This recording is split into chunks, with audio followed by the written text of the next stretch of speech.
Chers frères et sœurs, alors déjà, est-ce que vous m'entendez à peu près? Ça va? Bon. Alors donc, Jésus vient d'être baptisé et aussitôt l'Esprit le pousse au désert.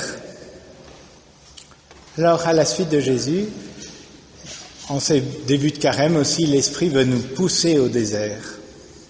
Alors, pourquoi faut-il qu'il nous pousse vers le désert? Quels sont les bénéfices de ce séjour au désert? Alors, je retiendrai deux bénéfices principaux de ce séjour au désert.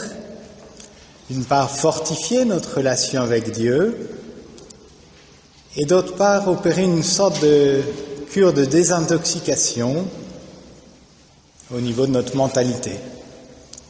Puis j'ajouterai un troisième point, c'est que le but du désert, c'est pas de nous rendre indifférents aux autres, bien au contraire. Donc je vous parlerai de ça pour terminer.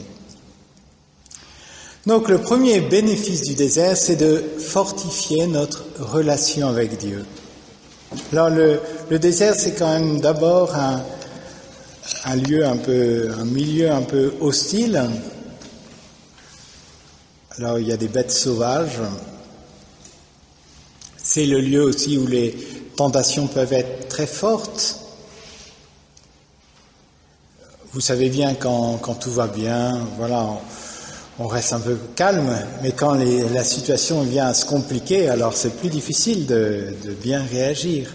Alors le désert, c'est quand même une situation un peu plus difficile où on est confronté à nos limites, on est mis devant nos limites et nos limites ne sont pas forcément très, très larges. Alors donc le désert, c'est d'abord un lieu aussi. Le désert, c'est aussi un lieu de dépouillement.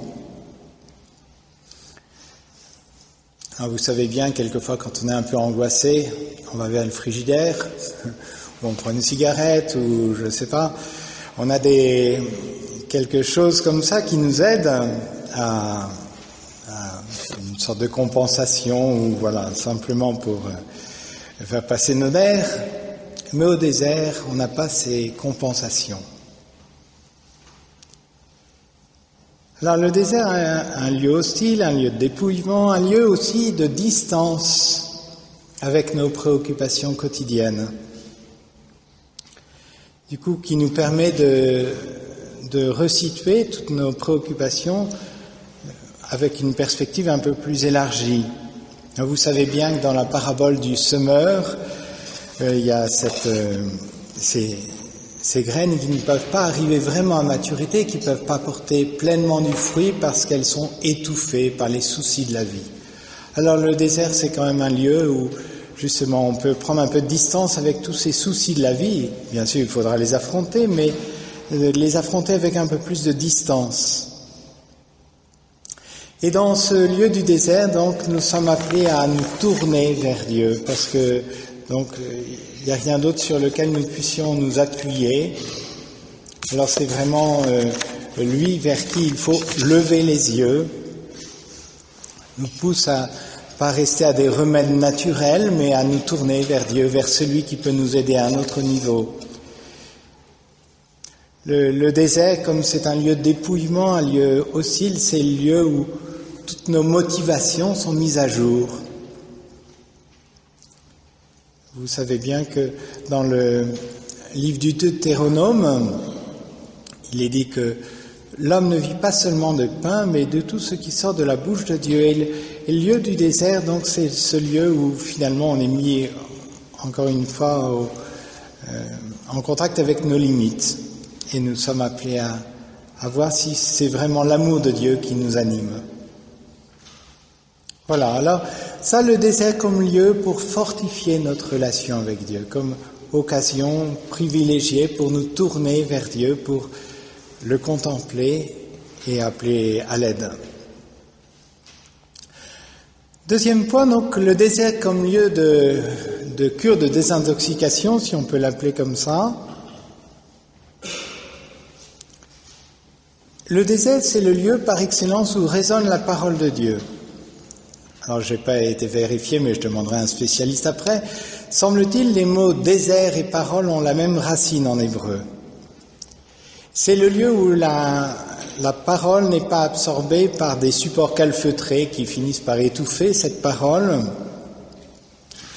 C'est un lieu où on perçoit d'abord que cette parole de Dieu est d'abord une parole d'amour. Avant de venir nous dire des choses à rectifier, c'est d'abord une parole d'amour. Pour le prophète Osée, vous connaissez bien ce passage certainement, le désert représente le lieu de la rencontre avec Dieu.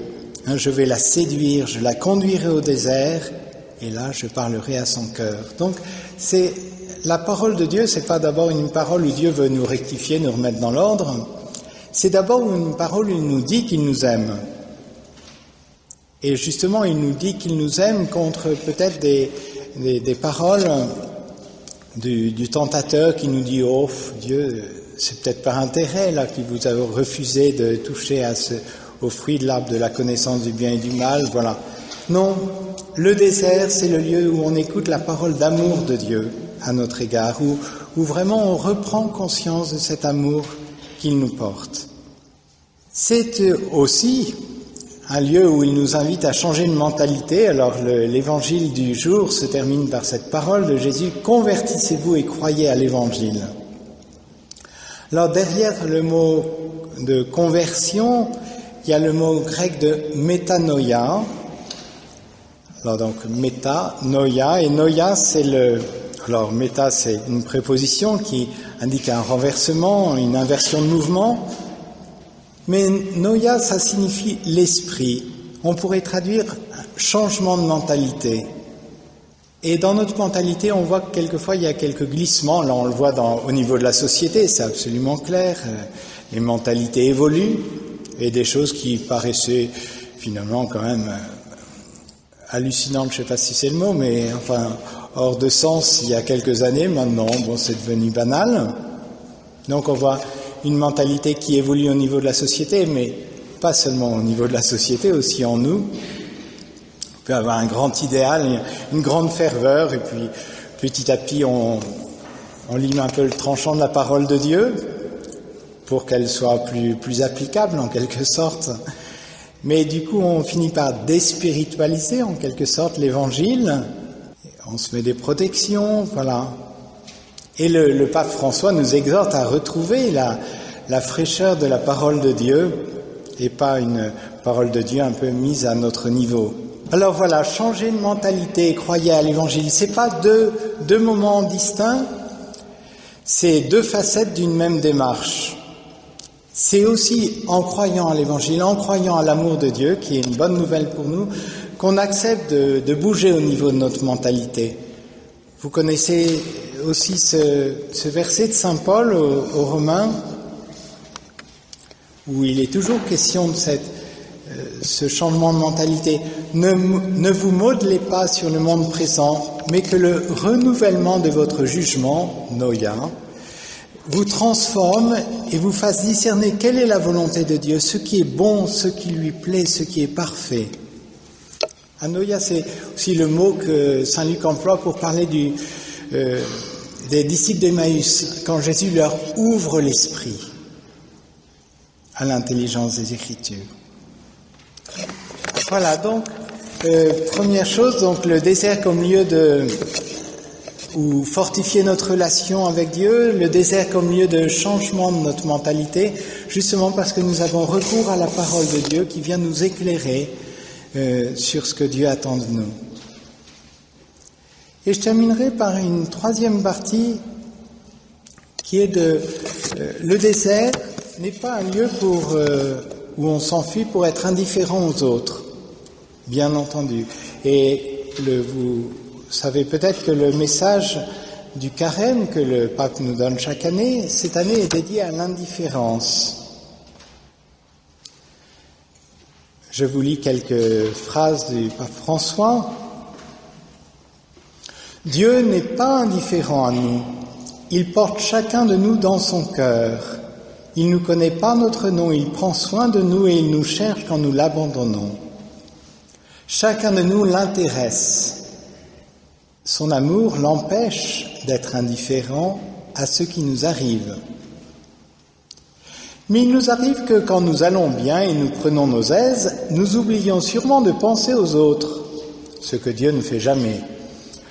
Nous ne nous intéressons plus à leurs problèmes, à leurs souffrances et aux injustices qu'ils subissent. Alors notre cœur tombe dans l'indifférence. Alors que je vais relativement bien et que tout me réussit, j'oublie ceux qui ne vont pas bien. Cette attitude égoïste d'indifférence a pris aujourd'hui une dimension mondiale au point que nous pouvons parler d'une mondialisation de l'indifférence.